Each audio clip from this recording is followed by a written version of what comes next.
Assalamualaikum warahmatullahi wabarakatuh. Kali ini saya akan membahas strategi dan desain pembelajaran di perguruan tinggi, problem-based learning, dan project-based learning.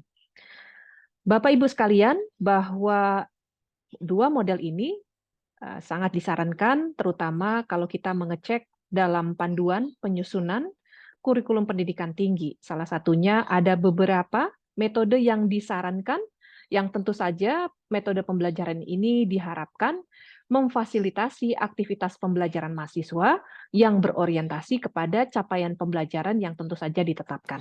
Ya, beberapa metode tersebut adalah metode diskusi, simulasi, studi kasus, pembelajaran kolaboratif, kooperatif, PJBL, dan PBL. Nah, sebelum kita membahas PBL maupun PJBL, mari kita akan menganalisis ada satu tulisan yang dipublish oleh Hung di tahun 2011 bahwa di dalam artikel ini terdapat 6 model PBL yang mengacu kepada taksonomi PBL berdasarkan Barrow, atau kita sebut namanya Barrow's PBL Taxonomy. Ya. Dalam taksonomi ini kita bisa melihat terdapat 6 tingkatan PBL. Ya. Nah, pengelompokan 6 tingkatan PBL ini didasarkan atas 2 variabel. Yang pertama adalah terkait dengan struktur permasalahan yang dikemukakan oleh pengajar, dan yang kedua adalah self-directness atau bagaimana kemandirian peserta didik dalam belajar. Nah, kalau kita perhatikan satu hal tentang struktur permasalahan, setidaknya kita bisa membagi menjadi 2 bagian. Ya, jadi masalah itu bisa yang masalah sudah ditentukan, ya, itu yang kita sebut dengan well structure, dan masalah yang belum ditentukan. Nah, bagi masalah yang belum ditentukan, otomatis di sini menuntut peserta didik untuk dapat mencari sendiri. Nah, makanya disebut sebagai ill structure, karena memang permasalahannya sendiri belum bisa didefinisikan, kemudian diberi kesempatan untuk mencari solusinya. Dengan demikian, di sini lebih memungkinkan peserta didik untuk mengeksplor secara bebas. Ya.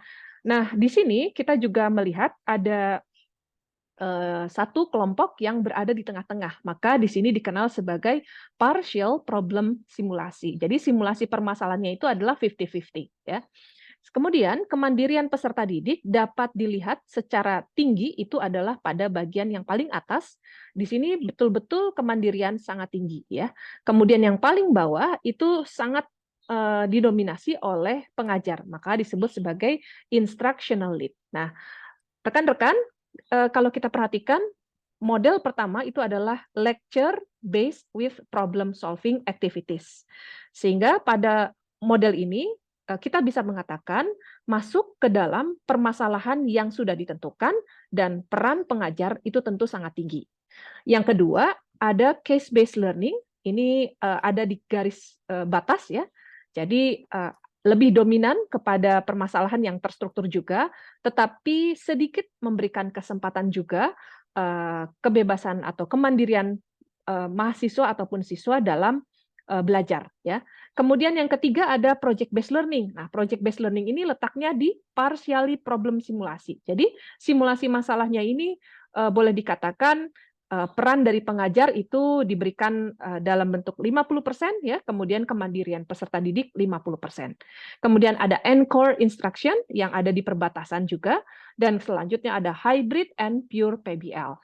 Nah, bisa dikatakan pada hybrid maupun pure PBL, permasalahan yang dikemukakan itu yang kita sebut dengan ill structure, ya, permasalahan yang belum bisa ditentukan, ya, sehingga peserta didiklah nanti yang akan menentukan permasalahan dan sampai solusinya. Dan di sini kita bisa lihat tingkat atau derajat self-directness-nya adalah yang paling tinggi.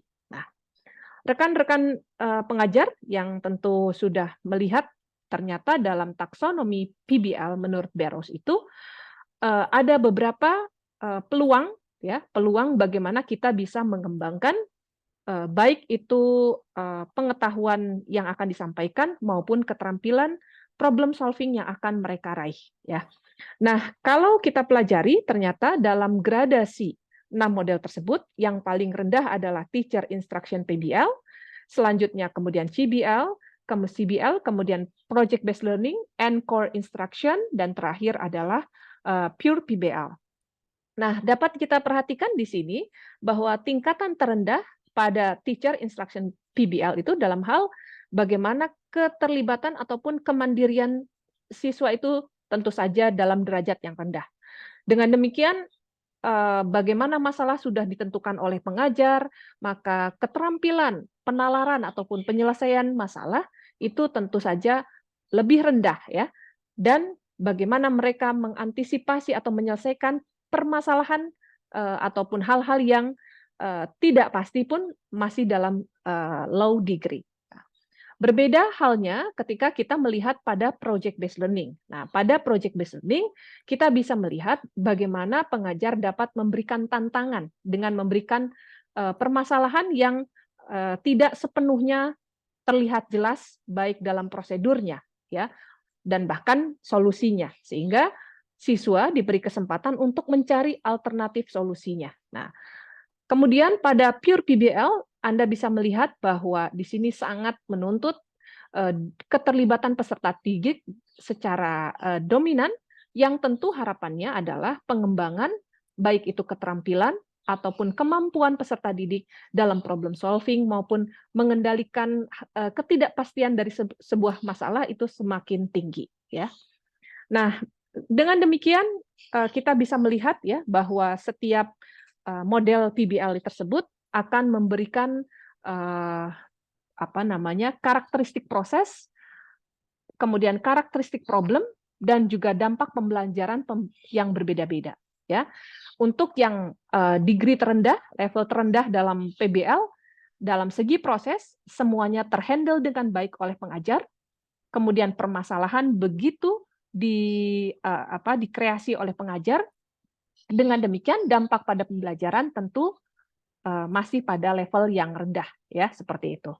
Sementara kalau kita perhatikan yang levelnya di tengah-tengah, baik itu NCORE maupun PGBL, kita bisa melihat bagaimana proses PBL itu sendiri, pengajar memberikan kesempatan kepada peserta didik untuk mengembangkan alternatif solusi, yang dengan demikian problem permasalahan pun tidak sepenuhnya guru ataupun pengajar menentukannya secara ketat, ya, dan kita bisa melihat dampak pada pembelajaran itu lebih medium ke high, ya. Jadi tentu ini sangat efisien baik terkait dengan bagaimana perolehan pengetahuan, kemudian penerapan pengetahuan, kemudian reasoning skill, kemudian kemandirian, termasuk pada tingkatan medium ke tinggi.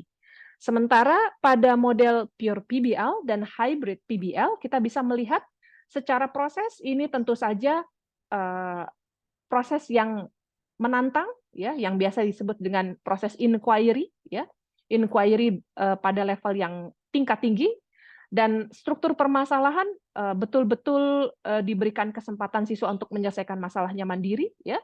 Kemudian dampak dalam pembelajaran tentu akan memperoleh hasil yang tinggi, baik itu pemahaman, kemudian penyelesaian masalah, ya, keterampilan penyelesaian masalah, keterampilan penalaran, kemudian kemandirian dan juga kemampuan dalam menyelesaikan atau bertahan dalam ketidakpastian itu juga akan menjadi lebih tinggi, ya. Demikian yang bisa saya sampaikan tentang PJBL tersebut. Assalamualaikum warahmatullahi wabarakatuh.